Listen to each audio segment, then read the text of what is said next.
Gabby discovers that her dog Molly appears to be pregnant. She becomes convinced that Moby is responsible. Moby belongs to her irritating neighbor Travis. Gabby storms into his yard and accuses him of letting his dog roam free. Travis turns the situation into a joke and says Moby will take responsibility. His attitude only makes Gabby more furious. Gabby moved into a quiet waterfront cottage in North Carolina so she could study for her medical boards. Travis lives next door and seems to be the opposite of her. He enjoys boating with friends and hosting noisy gatherings. He also has a reputation for avoiding serious relationships. Monica has been part of his life for years, but their relationship has never become permanent. Gabby takes Molly to a veterinary clinic the next day. Shep examines the dog and confirms that she is carrying 3 puppies. Gabby complains about the irresponsible owner of the father. Travis then walks into the room wearing a veterinary coat. Gabby discovers that her annoying neighbor is also a veterinarian and Shep's son. Travis reveals one more embarrassing detail. Moby was neutered months ago and could not have fathered the puppies. Gabby realizes she blamed him for nothing. Travis admits that he already knew this during their argument. He simply enjoyed watching her get angry. Their clashes continue, but the attraction between them becomes harder to ignore. Travis sees Gabby again at a local carnival. Ryan walks over and puts his arm around her. Gabby introduces him as her boyfriend. Ryan is a doctor and comes from a respected medical family. He also seems to represent the stable future Gabby has planned for herself. Travis hides his disappointment while Monica stays close to him. Ryan leaves town for several weeks to work in Atlanta. Travis and Gabby start spending more time around each other during his absence. Their relationship begins to change when Gabby pounds on Travis's door one night. Molly has gone into labor and something is wrong. Travis rushes over and finds 3 newborn puppies beside her. Molly suffers a complication during the delivery. Travis treats her and tells Gabby that she and the puppies will be fine. Gabby sees a different side of him for the first time. The man she thought was careless becomes calm and caring when she needs him. Travis takes Molly to the clinic for overnight observation. Gabby thanks him before he leaves and their feelings become harder to hide. Shep finds Travis asleep on the clinic floor the next morning with the puppies resting on his chest. He understands that his son's interest in Gabby is becoming serious. Alice is a regular client at the clinic who often brings in her dog and clearly likes Shep, but he has not made a move yet. Travis then invites Gabby to spend the day with his sister Steph and their friends. They take a boat to a quiet sandbar and relax beside the water. Gabby enjoys herself more than she expected. She tells Steph that Travis seems to be the person who holds his group of friends together. She also believes he keeps women interested but pulls away when relationships become serious. Travis sits with Gabby near the water and they talk without arguing. Gabby admits that she has not felt this relaxed in months. Travis invites Gabby to dinner when they return home. She turns him down and enjoys being the first woman to reject one of his invitations. Travis receives another surprise that night. Moby walks over with a note attached to his collar. Gabby has changed her mind and invited Travis to dinner at her house. Gabby tells Travis about the home she loved as a child. A hurricane destroyed it when she was 12. Losing the house taught her that important things can disappear without warning. Travis understands because he also knows what it means to lose someone. Their conversation becomes more personal as they talk about family and love. Travis tells Gabby that loyalty and family matter most to him. Gabby talks about looking at the stars and feeling like one small part of a much larger universe. Travis asks her to dance after dinner. Gabby refuses and tells him that making things easy would make him stop trying. The playful tension between them turns serious and they kiss. They stop resisting their feelings and spend the night together. Gabby wakes up happy the next morning until she hears a message from Ryan. He tells her that he misses her and loves her. He also says he plans to return soon. Gabby's happiness turns into guilt because she knows that what happened with Travis was more than a harmless attraction. Gabby keeps seeing Travis while Ryan remains away. The two ride Travis's motorcycle one day until heavy rain forces them to stop. They hear music coming from a nearby church and Gabby pulls Travis inside. She is surprised to see Shep singing with the choir. The gathering honors Travis's late mother Catherine on what would have been her birthday. She died from cancer when Travis was 14. Her death left Travis angry with the world while Shep found comfort through faith. Gabby begins to understand why Travis keeps part of himself guarded even though family means so much to him. Gabby spends the evening with Travis and his family. She fits into their lives with little effort. Travis later takes her across the water to a secluded island that belonged to his grandfather. They sit together on an empty beach beneath the moon and stars. Travis tells Gabby that this is what he wanted to show her. Gabby leans against him and says she wishes they could stay there forever. Their relationship has now become something neither of them can dismiss. Shep also makes a choice of his own when he finally asks Alice to dinner. She accepts with a smile. Travis places a second chair beside the one on his lawn. The small change shows that he is starting to imagine a future with Gabby. Gabby faces a very different reality at the hospital. Ryan calls and tells her that his work in Atlanta finished earlier than expected. He is already back in town and asks her to meet him and his parents for dinner.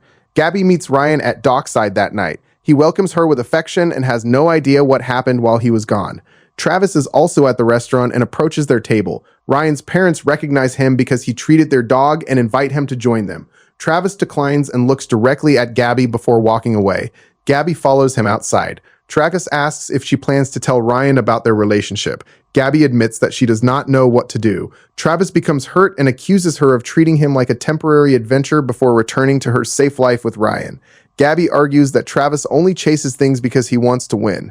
Travis tells her that winning has nothing to do with it. He wants her. He says their time together was real and tells Gabby that he loves her. Travis says he knew it from the night she stormed into his yard because of the dogs. He reminds her of the island and asks her to return to the restaurant with him so they can tell Ryan the truth together.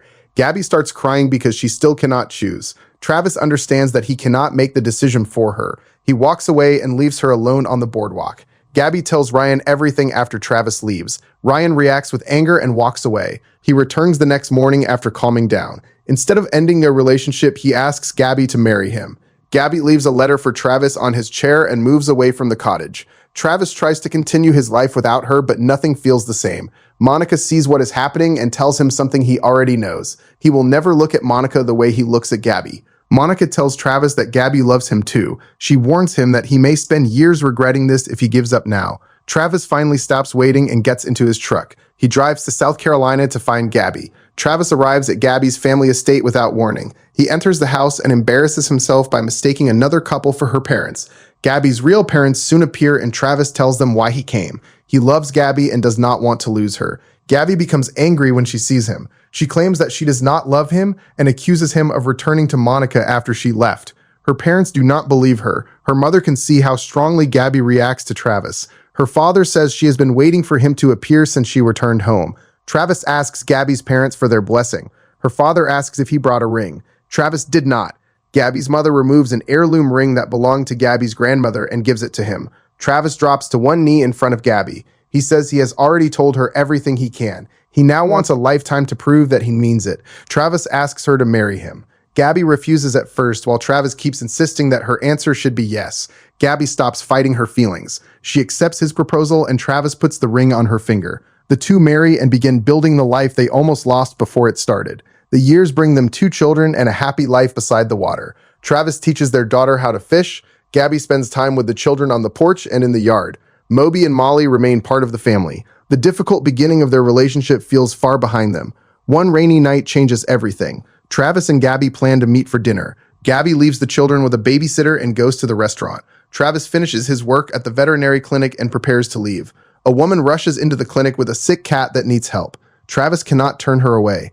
Gabby waits at the restaurant and sends him a message asking if he is standing her up again. She receives no answer and decides to leave. Travis finishes treating the animal and calls Gabby. He apologizes and explains that an emergency delayed him. Gabby is already driving home through heavy rain. Bright headlights suddenly appear on the road. A vehicle loses control and Gabby's car is caught in a serious crash. She is left unconscious inside the wreckage. The story now returns to the hospital scene from the beginning. Gabby is the woman Travis has been visiting with flowers. Months have passed since the crash and she remains in a coma. A ventilator helps her breathe while Travis stays beside her. Travis talks to Gabby as if she can hear him. He tells her ordinary things and tries to keep some part of their normal life alive. His strength finally gives way. He holds her hand and begs her to wake up.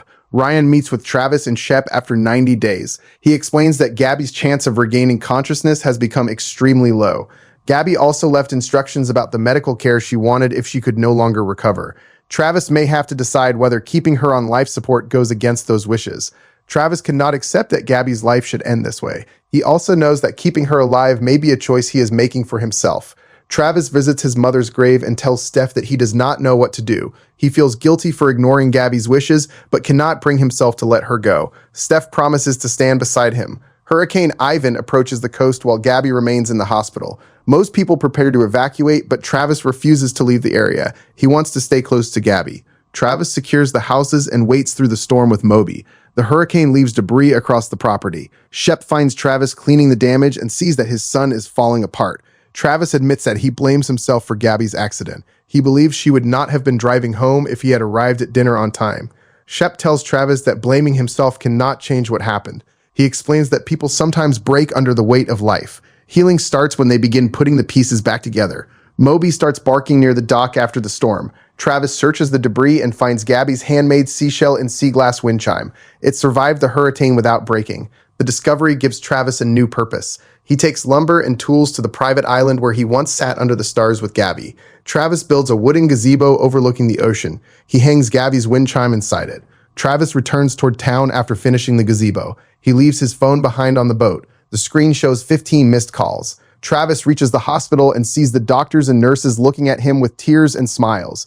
He runs toward Gabby's room and stops in disbelief. Gabby is awake. She is sitting upright and breathing without the ventilator. Gabby sees Travis and jokes that he is late. Travis can barely answer. He runs to her and holds her as both of them cry. Gabby returns home after her recovery. Their children rush outside and hug their mother. Travis watches the family he almost lost become whole again. Travis gives Gabby the dinner they never had on the night of the accident. He prepares a table outside beside the water. Travis tries to explain everything he felt while she was unconscious. Gabby stops him and says she already knows. Gabby tells Travis that she heard him while she was in the coma. She remembers his voice beside her bed and knew he was there with her. Travis understands that the conversations he thought were one-sided had reached her after all. Travis takes Gabby and their children back to the private island. The gazebo is now called Gabby's Point. The family sits inside it beneath the night sky while wrapped in blankets. Travis blows out the lantern and the family looks toward the stars. Gabby rests against him while their children sit beside them. It is the same place where Travis and Gabby once wished they could stay forever.